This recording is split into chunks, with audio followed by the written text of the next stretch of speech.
Hello everybody, this is Yoko's Otaku Treasures, and I need to get these up. I need to get these recorded and get them uploaded as quickly as I can, because to be honest, I've already finished season 1 of Hazbin Hotel. I've already seen all 8 episodes. And and I need to get them up as quickly as possible, and these will most likely go up on Rumble. So if you have not seen my Rumble account, well, you'll see it once I get to see episode 3 up, because it'll be up on Rumble. Anyway, shoot. Where do I even start with this episode?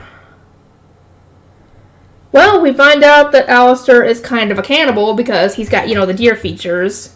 And, we find him eating a deer in this episode. A dead one, but a deer nonetheless. So he has a bit of cannibalistic tendencies, at the very least, when he arrived in Hell. We don't know whether he was like that in his living life, because Visipop and the others have not, they have not confirmed or denied this yet, because apparently season 2, I'm assuming, is going to be delving more into their backstories, how they died and everything, and I actually can't wait. Because, we know next to nothing about how, Husk died. Nifty, Serpentious, we don't know how they died. Oh dear, the Serpentious thing, how are they even going to do that one, considering what happened in episode 8? Yeah. And we have an idea of how Alistair and Angel Dust died. Because people have been getting information. I guess Visipop has been giving out information on that stuff, but I'm assuming part of it is probably, fan speculations. But at least how he died is already been, revealed by Visipop, so we'll have at least that much. But, Serpentious might be actively living in the hotel now as an actual guest now instead of a spy. He's still not trustworthy of others, though. He thinks that they're being too nice and that they are out to get him, so he's been getting more weapons and stuff, and the Egg Boys have been kind of making messes and everything, and, well, they told him he can't keep the Egg Boys, and he has to stop buying the weapons from Camilla Carmine, and, he gets emotional about that, especially by the Egg Boys. And they willingly leave with Vaggie when he tells them that he can't keep them. So I guess they're just okay to follow anybody, I guess. So, Vaggie asks Alistair to get rid of the Egg Boys humanely. And he's like, oh, but that's not much fun. Like, dude. But yeah, he leaves with them. And, Vaggie and Charlie are trying to, set up more, stuff to be able to get to know the characters, and what better way to try and build trust between characters than trust falls. That's probably the first thing anybody will think about when it comes to trying to build trust between groups. And Charlie does hers, Vaggie catches her. Angel Dust does his, and the funny thing is that Husk is the only one who catches him. So, yeah, that's interesting. Serpentious does his, and I think, does everybody catch him? I'm assuming everybody catches him, I'm not sure, because Alistair's not there, and he's the only one missing. And Nifty goes to do her. She's all excited, and she reveals, because they have to reveal something that they've kept to themselves. Oh, no, reveal something about themselves, I'm sorry. That she likes to kill mother bugs in front of their kids as a warning, and that's kind of, that's very creepy. To the point where they, when she goes to jump off, and they go, they're supposed to catch her, they all step back instead. And then she does it again, enjoying the pain. Oh, Nifty. You are definitely a character, Nifty. I am curious to know more about her, yet at the same time, I kind of don't want to know more about her at the same time. Anyway, while this is going on, Alistair is walking somewhere with the Egg Boys, and they're all asking him questions. And asking, are those his ears, or is that just hair? And I think those are his ears, because in a later episode, we kind of see them fold back. They kind of droop. So I think they are his ears. And all these questions are kind of making his eye twitch. I don't blame him. And we end up getting to see a new character, Zestial, and obviously Alistair tells them, if you value your lives, you will walk in silence. Essentially, be quiet or you're going to die. And as he's walking and talking with Zestial, he's being, really respectful, obviously. And everybody who sees them either takes a picture, or they either run away, or they outright kill themselves. So Zestial is someone very, very dangerous, I guess, if Alistair respects the guy. And apparently he's very old and ancient, because the way he talks, it's like Old English. You know how people used to talk, I'm guessing, in the Bible days? So he's probably been around for a good while. And they arrive at a building, and Alistair tells the Egg Boys, stay here and guard the door until I get back. And, they'll obviously do what he says. But one of them, Frank, ends up in the elevator with them. I don't know if Alistair noticed, or he did, but he chose to ignore him, or what. But in this instance, we get to see a bunch of other characters. We don't really get the names of any of them, but we do see Rosie. And obviously we don't know, they never mentioned her name in the episode, but she's in a later episode, essentially. And Kamala Carmine, the one who Sir Petrus was getting the weapons from, she shows up, and, they're here to discuss, the extermination, because it killed a bunch of their people, because they're all overlords, essentially.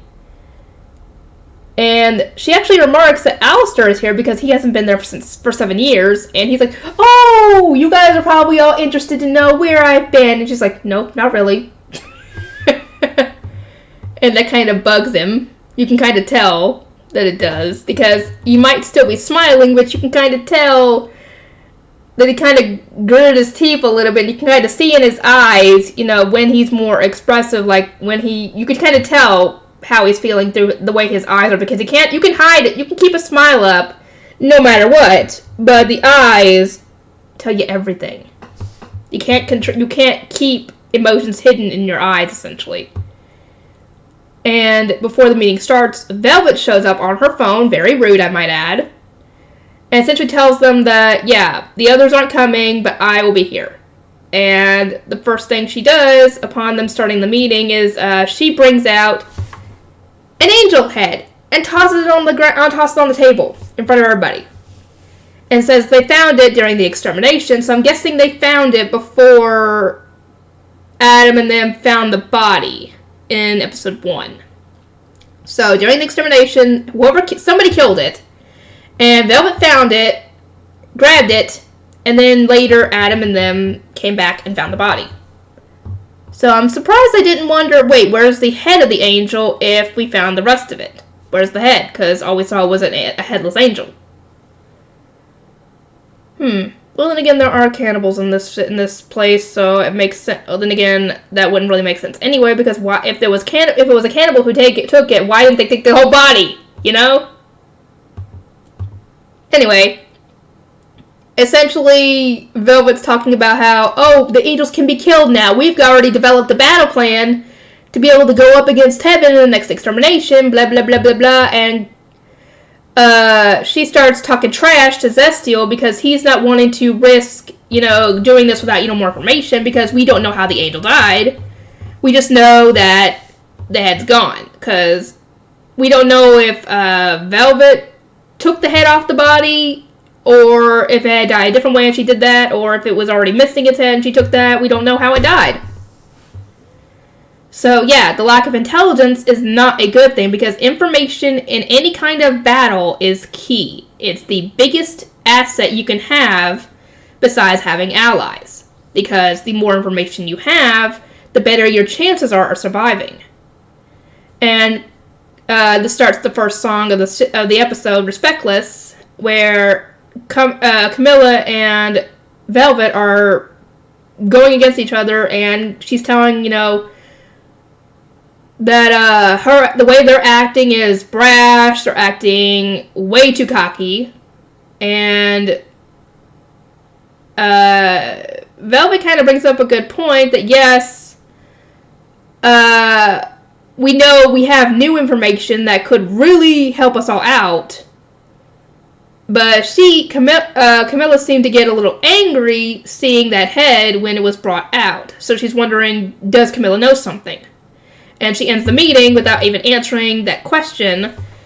And the funny thing is, I didn't even notice it at the time, but Alistair, while I was either during the song, or I think it was during the song, he had reached over and tasted some of the angel's blood. Of course he did. I'm surprised Rosie didn't do the same dang thing. Well, I guess she's got more manners. Actually, yeah, now what she told Alistair in episode 7 does make more sense. He could learn a thing or two about manners.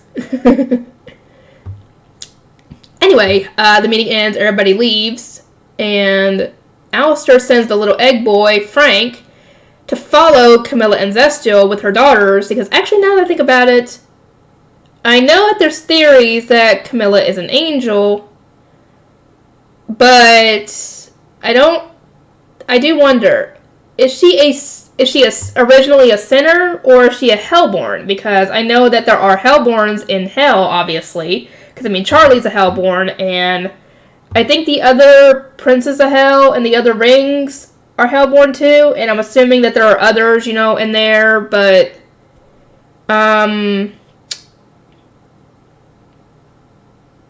if she's not Hellborn, and she's a sinner, then how did she die and he end up in Hell? How did her daughters end up in Hell? Because that's what I was thinking. If she was Hellborn, did she have kids in Hell? And if so, who's the dad? I don't think it would be Zestial, because they look too much like her, essentially, to be his, because they have no facial features for anybody except her. But, yeah. Hopefully we'll get some info on that in Season 2, maybe Season 3 at the latest, because I don't know how many seasons they're going to be doing. I heard that they're apparently going to be doing only 3 seasons, so they better have a freaking long season for both Season 2 and Season 3. No freaking 8-episode thing again. Anyway, she starts drinking alcohol because, that was really stressful, and Zestial asks her what happened. You normally don't lose your cool like that. And yeah, it turns out that Camilla was the one who killed the angel. And the reason she isn't using that information is because if word gets out that she had killed the angel, then Heaven's going to come gunning for her first and her kids, and she doesn't want that. And second of all, if that information was to get out that angels could be killed, then most everybody who would want to fight would fight, and who knows how many would survive a battle against Heaven, even if it's only the exorcists, because, yeah, they, rightfully so, I don't blame her for not wanting to do so, because they don't have enough information to be able to possibly even stand a chance, unless they got the other rings involved, which they aren't going to. But yeah, she essentially is doing this to protect her kids because she doesn't want anything to happen to them, because like I said, if word gets around, eventually someone's going to figure out that she was the one who did it. And when Heaven finds this out, they're going to come gunning for her first. And while this is going on, Baggy and the others are she's trying to essentially do what she can to get them closer as a group, because Charlie put her in charge of, the trust stuff.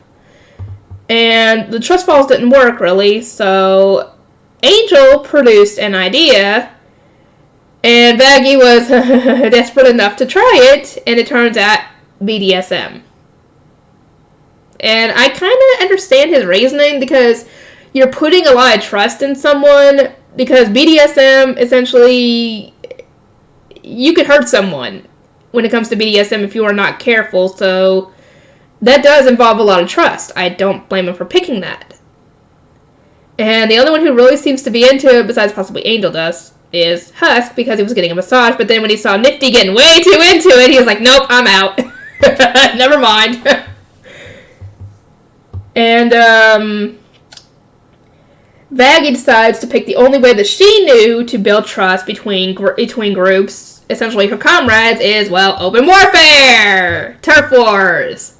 And she starts tossing them onto the building.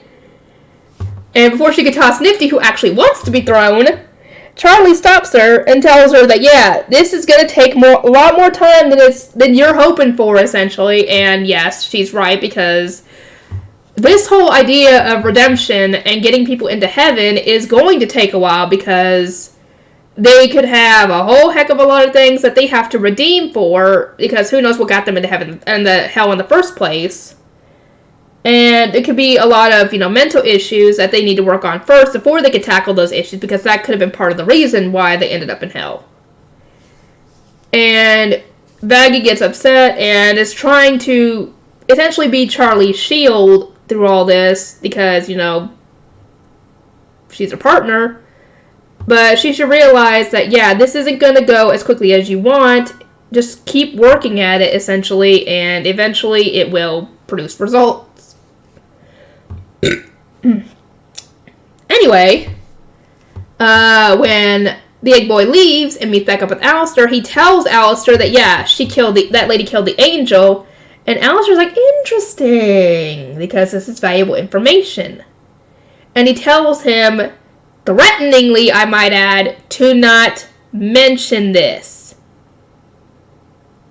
And, he's like, okay. So it's like, okay, so no one else is gonna find out about this.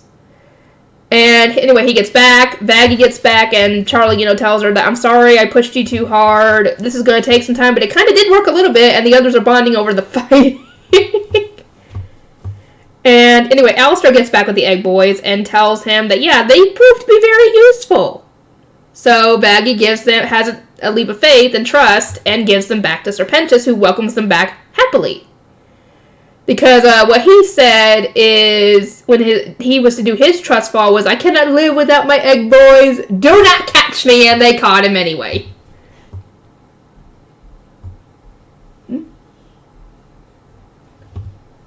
Anyway, they all go get ready for bed, and he's asked the Egg Boys, how was your day out without me? What'd y'all do? Blah, blah, blah. And Frank spills the beans.